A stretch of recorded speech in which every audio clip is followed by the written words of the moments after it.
प्रदेश सरकार और केंद्र सरकार है पूरी फेल। प्रदेश में कोई विकास का कार्य नहीं हो रहा है, बस जुमलेबाजी ही है। उपयुक्त बात करते हुए पूर्व सांसद नागेंद्र सिंह पटेल ने एक भेंट वार्ता में बताया कि उनकी पार्टी जहां से कहेगी वे चुनाव लड़ेंगे और 2022 में अखिलेश यादव सिंह मुख्यमंत्री बनेंगे। समाजवादी पार्टी की सरकार बनेगी। उनके साथ धोखा होने के सवाल पर पूर्व सांसद ने कहा कि समाजवादी पार्टी का सिद्धांत ही है कि सबको मौका मिलना चाहिए। उपचुनाव में हमको मौका मिला और 2019 में हमारे नेता पंधारी यादव को आगे भी पार्टी जिसको टिकट देगी वे उसके साथ रहेंगे।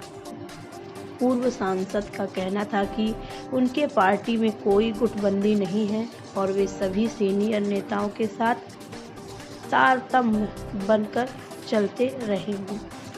नमस्कार, मनोज तिवारी टॉक शो में आपका स्वागत है।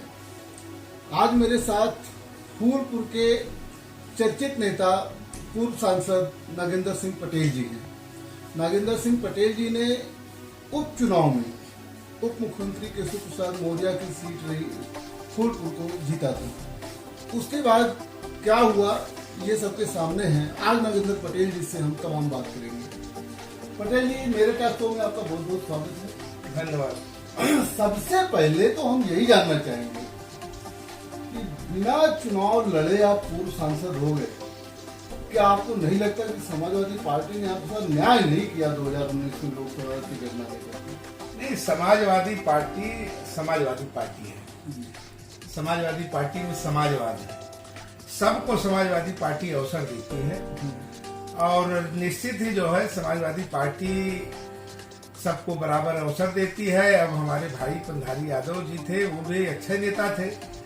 माननीय राष्ट्रीय अध्यक्ष जी ने जो भी निर्णय लिया वो पार्टी के हित में लिया, देश के हित में लिया और निश्चित ही हम समाजवादी पार्टी के साथ हैं और समाजवादी पार्टी के साथ रहेंगे और बहुत मजबूती से समाजवादी पार्टी के लिए काम। 2019 में आपके साथ अन्याय हुआ?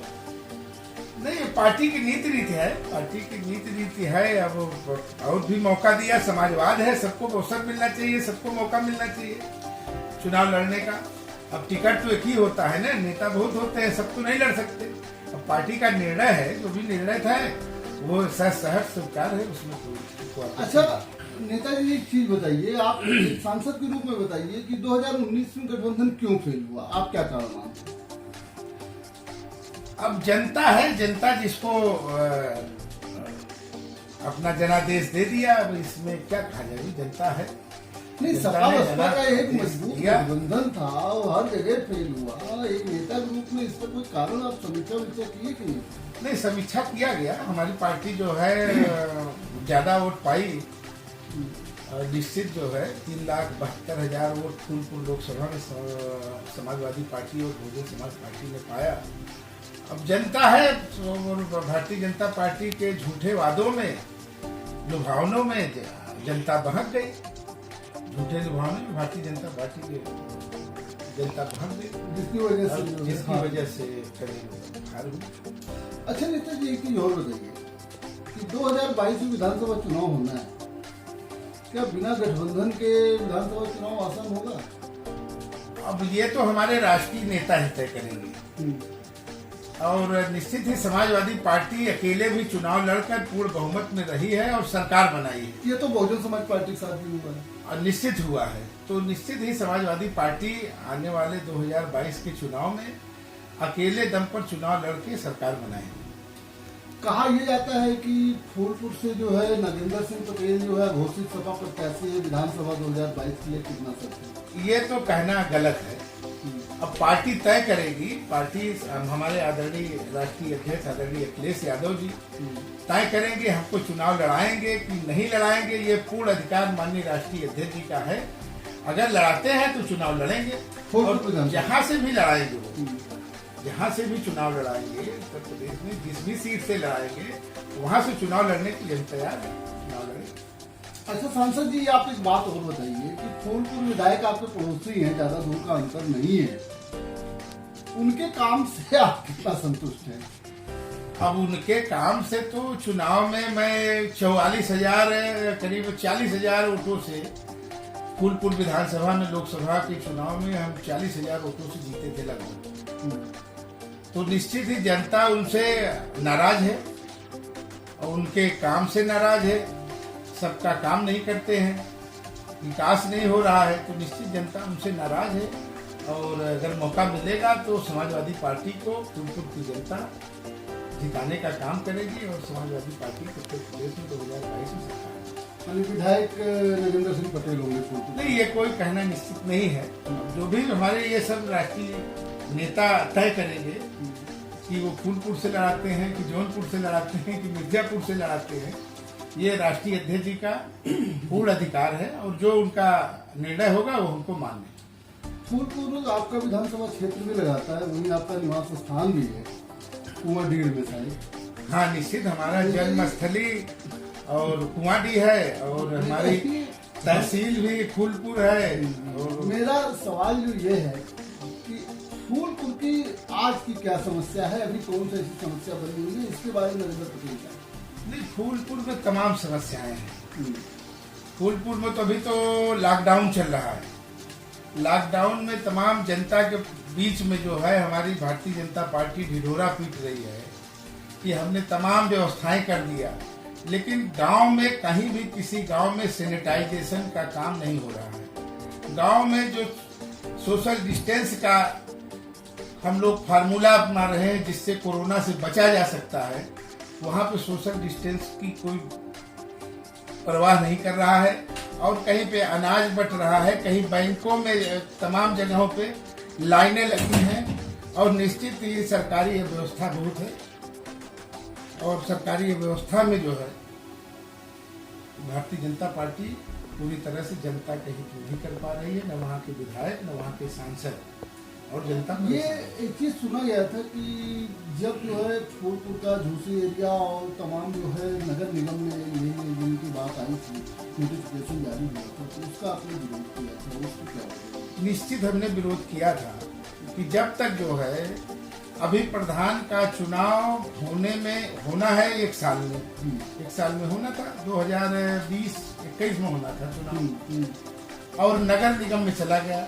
अब वहाँ की जनता 3 साल तक जो पहला डॉक्टर होता है वो ग्राम का प्रधान होता है, तो ग्राम प्रधान ही नहीं रहेगा वहाँ पे।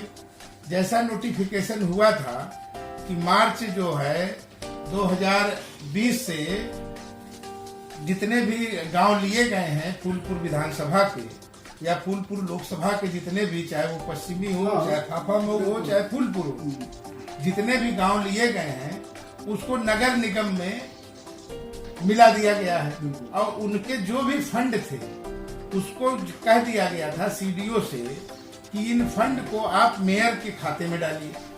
तो निश्चित ही जो पैसा गांव में विकास के लिए जाता या जा रहा था उस पैसों में वहां पर ब्रेक लगी।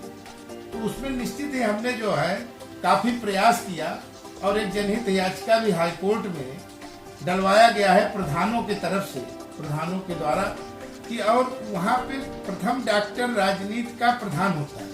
अब गांव में किसी भी व्यक्ति को कोई भी परेशानी होती है तो सबसे पहले ग्राम प्रधान के पास जाता है, ग्राम सदस्य के पास जाता है, बीडीसी सदस्य होते हैं उनके पास जाता है, जिला पंचायत सदस्य होते हैं नहीं तो उनके पास जाता है। नगर निगम में जाएगा तो वहाँ पार्षद होंगे। नहीं, यही बात मैं कहना चाहता हूँ कि पार्षद 3 साल बाद होगा, तो वो 3 साल के बीच में उन जनता, गरीब जनता का मालिक कौन होगा, उनकी जन समस्याओं को कौन सुनेगा।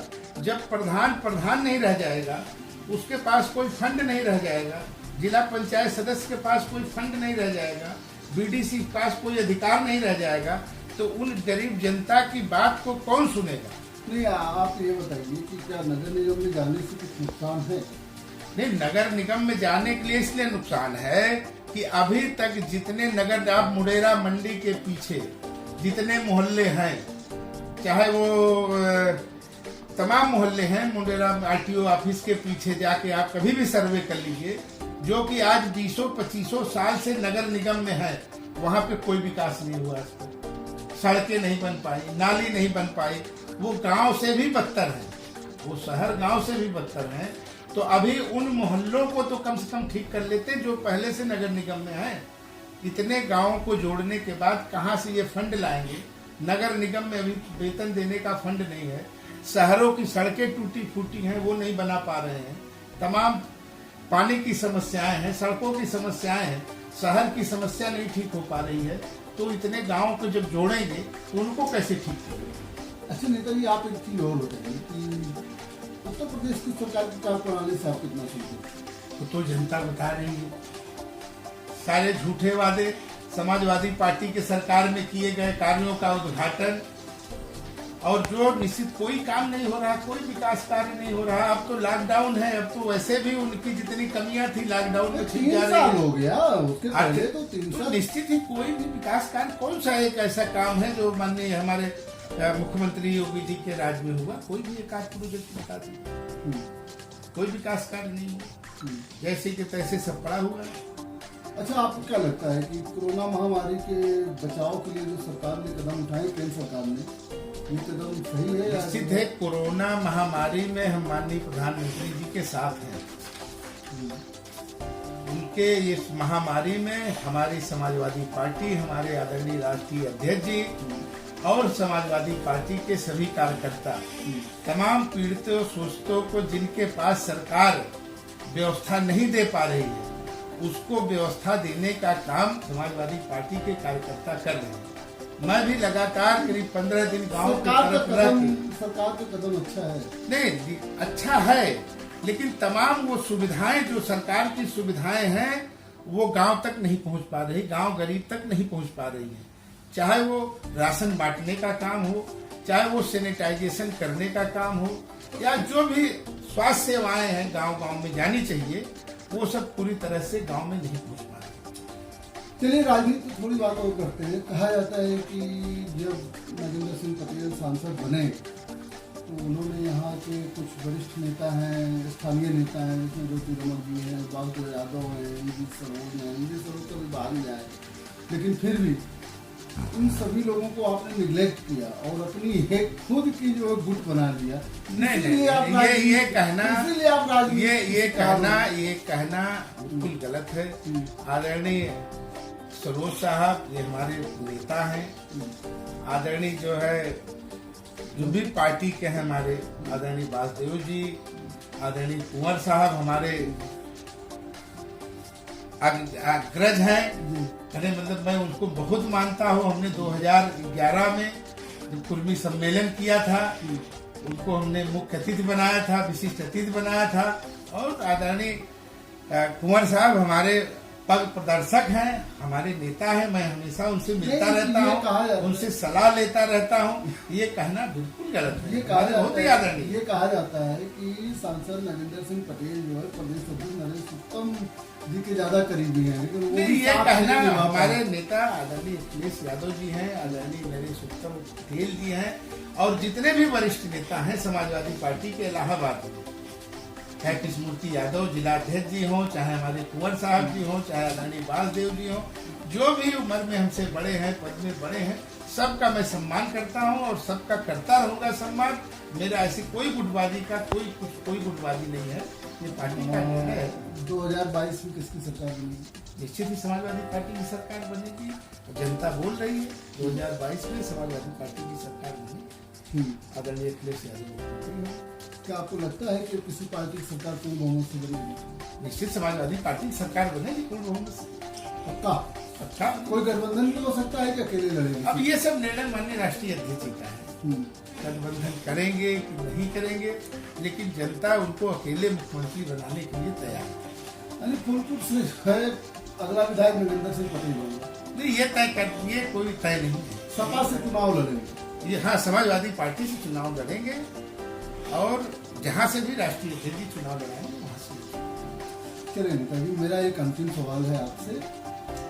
आप जो है फूलपुर की जनता को क्या संदेश देना चाहेंगे? मैं इस महामारी में फूलपुर जनता को यह संदेश देना चाहता हूँ कि स्टे होम, घर में रहें, सुरक्षित रहें। और ये महामारी पूरे विश्व की महामारी है, और सरकार का साथ दें, और विपक्ष भी यही चाह रहा है कि हमारी फूलपुर लोकसभा की जनता, पूरे प्रदेश की जनता, पूरे देश की जनता से मैं ये अपील करना चाहता हूँ कि कोरोना जो है स्टे होम, घर में रहने से ही इससे बचा जा सकता है। और निश्चित ही सारे जनता से मैं अपील करना चाहता हूँ कि सब लोग डिस्टेंस बना कर रहें। जो भी निर्धारित दूरी हमारे स्वास्थ्य विभाग के कर्मचारियों द्वारा दिया जा रहा है, बताया जा रहा है, उस दूरी को मेंटेन करें। चाहे सब्जी के दुकान में जाएं, चाहे राशन के दुकान में जाएं, चाहे किसी भी दुकान में जाएं, वहाँ पे डिस्टेंस बना कर रहें और सुरक्षित रहें। जब तक इसका कोई दवा नहीं बन जाती है तब तक यह महामारी से बचने का काम करें। और बहुत बहुत शुभकामना, बहुत बहुत धन्यवाद देते हुए मैं अपनी बात को समाप्त करता हूँ। बहुत बहुत धन्यवाद। नेताजी, आप हमारे टॉक शो में भाग लिए, इसके लिए आपको बहुत धन्यवाद। अभी आपने देखा हमारे साथ फूलपुर के पूर्व सांसद नागेंद्र सिंह पटेल जी थे। नागेंद्र सिंह पटेल जी के बारे में कहा जाता है कि वो फूलपुर से आगामी विधानसभा चुनाव लड़ सकते हैं। आपने बताया कि उनकी कोई गुटबंदी नहीं है और सारे वरिष्ठ नेताओं का सम्मान करते हैं। नागेंद्र सिंह पटेल पूर्ण रूप से सहमत हैं कि 2022 में समाजवादी पार्टी की सरकार बनेगी और अखिलेश यादव बनेंगे मुख्यमंत्री। उन्होंने पूरे प्रदेश और पूरे जनपद वासियों से निवेदन किया कि आप घर में रहें, कोरोना महामारी में बाहर न निकलें ताकि सुरक्षित रहें जब तक कोई वैक्सीन नहीं आ जाती। दीजिए मनोज तिवारी की इजाजत। देखते रहिए मनोज तिवारी टॉक शो। आगे भी हम आपको